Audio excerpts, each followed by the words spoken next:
જેને અંગ્રેજીમાં માઇક્રોસ્કોપ કહેવામાં આવે. તો આની જરૂરિયાત ક્યાં પડે?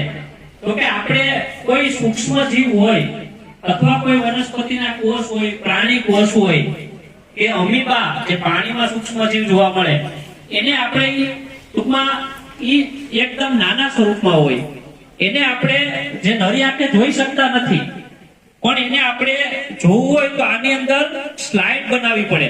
તો આમાં સ્લાઇડ એક મૂકેલી છે, આ રીતે કાચની સ્લાઇડ કહેવાય આને, અને એમાં એનું સેમ્પલ મૂકી અને ઉપર જો પ્લાસ્ટિકનું બીજું પડ ઢાંકેલું છે, એ ઢાંકા પહેલા એને અભિરંજિત કરવું પડે.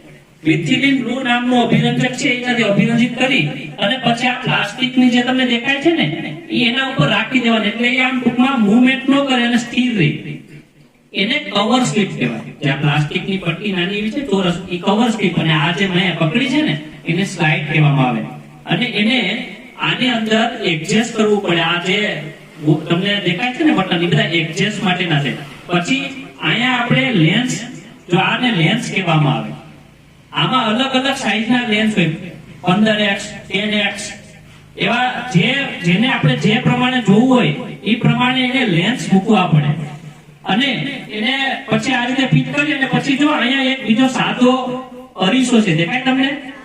એ અરીસો એટલા માટે રાખવામાં આવે કે આની ઉપર પ્રકાશ પડે, એનું પરાવર્તન થાય અને આ સ્લાઇડ ઉપર જાય અને આપણે જોઈ શકીએ.